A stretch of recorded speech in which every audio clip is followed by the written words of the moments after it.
Hey everybody, I'm getting a few questions about the iPad setup I've got going on in my 2000 Toyota Land Cruiser. As you can see here, I've got the iPad mounted up high in the center in the dash, and this is kind of what I use for just daily as well as travel and off-road stuff. So let me give you a once-over of what's going on here. Right now, what I have in dash in the Toyota is a Pioneer BT110, AVIC 110BT head unit, which is a 7-inch touchscreen nav. It's been upgraded to the 120 software.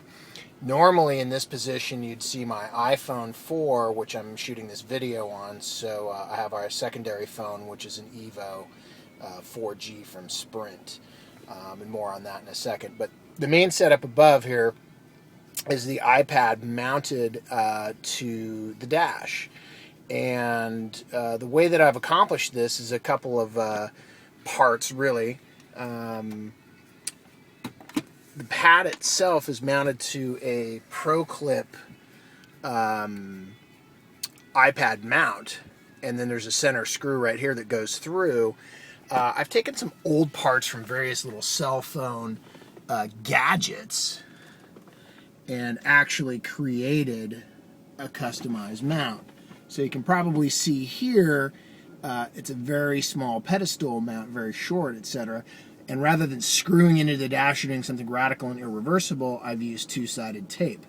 Now, a few people have said, oh my God, two-sided tape, it'll get hot, it'll vibrate loose, it'll do this, it'll do that. I've put hundreds of miles on this setup so far and have had no issues whatsoever in terms of vibration, even off-road, climbing some obstacles as well as fire roads that are extremely rutted, etc. The type of tape I used is a 3M trim tape. This is the kind of double sticky tape that actually sticks trim parts to the outside of your car. It's extremely strong. And you can see here, you know, I can move this thing, but it's pretty stuck. One of the upsides to this is the dash is slightly padded, and having a little bit of give up here, even over the roughest roads, the iPad doesn't jiggle or bounce like it does on a standard pedestal mount, which is a huge bonus. But let me get more into it. What I've done, as you can see right here, I've got an iPad 30-pin or an iOS 30-pin cable coming out of the dash just above the vent. So what I've done is I've actually have a high output charging cable that is run down inside the dash, and behind my 12-volt plugs down here, I've wired a socket internally and secured a charger back behind the dash. So this comes up and it's switched power, so it's hot at any time the ignition is on or the accessory is on, and it just clicks right in like that. So overall, it's a pretty easy going, pretty simple setup for doing an iPad. Now, a few people have said, "Oh my God, you know, you can't see out of the car, etc." Let me give you the bird's eye view here. The only blockage for me, and I'm 6'4", though I'm tall. The only blockage is the hood. I can actually, when I'm sitting upright in the car, I can actually see, and you can see in this video right here, the corner, the right side corner of the iPad just kind of comes into the fender area right there. So it really doesn't have a problem for me personally with the view. Now, because of the setup I have with the pedestal, I've got it locked in a position with a screw, but you could easily back here change out that screw for a pin arrangement, and this thing will fold flat to the dash. So you can actually fold it down if you weren't using it. I leave it up all the time, and I just pop the iPad out for security purposes. Right now you can see I've got Pandora streaming because the BT120 is a Bluetooth head unit. I can actually stream from my iPad right into the head unit, which is kind of nice. So I've got Pandora going right now. And also any sounds or anything else, any alerts that come through on the iPad come through the head unit when I have Bluetooth audio selected. I'm sure most of you want to see, you know, what I do for nav and whatnot. Now, I've got a lot of apps on my iPad, and I have them dedicated for various functions, but the main one down here, navigation, which is probably what you're interested in, I have these as my main apps. I have the Motion X GPS HD, Motion X GPS Drive HD. That's the standard Maps app that comes with the iPad. I've got a Magellan Roadmate, which is a really an iPhone app, but it's got all the maps on board. It's a 2 gigabyte file, and this is kind of a backup to the Pioneer, if you will. I also have the INRIX Traffic map system, which is also GPS enabled, so that's kind of nice being in the metropolitan area using that. But the primary app that I'm going to use here is MotionX GPS HD. And let me give you a quick run through if you're not familiar with this. It is really a top-notch app. You'll see it's at version 16.4 there in the upper right corner. This is by far the most updated, most up-to-date app I've seen, on the App Store. These guys really do a great job of adding new features, and they're very responsive. What you'll note here, I'm going to zoom way out.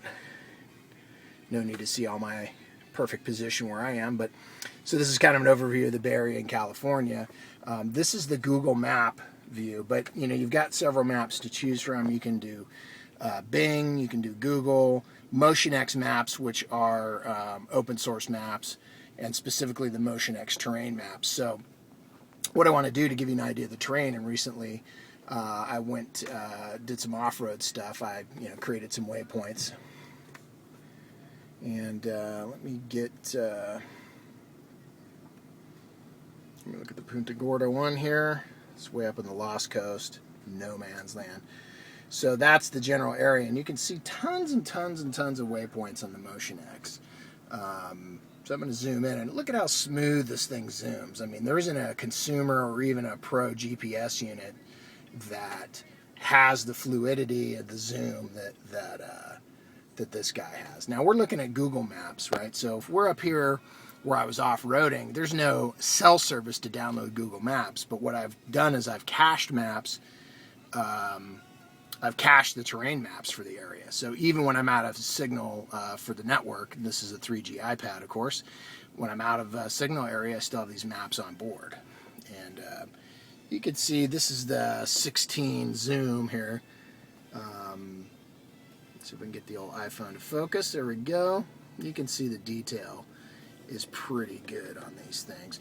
And there's some detailing here of, altitude and so on and so forth. So it's probably not as good as your, dad's topo map, but it's pretty good. It's electronic, and it's super duper fast. So rather than fumble around with some paper topo maps or trying to look at a little 3-inch screen on a Garmin or something like that, you've got a nice screen size to look at with this guy. And you can even expand that. You can get rid of the controls and go full screen here. So you've got a full 9.7-inch diagonal screen with your iPad.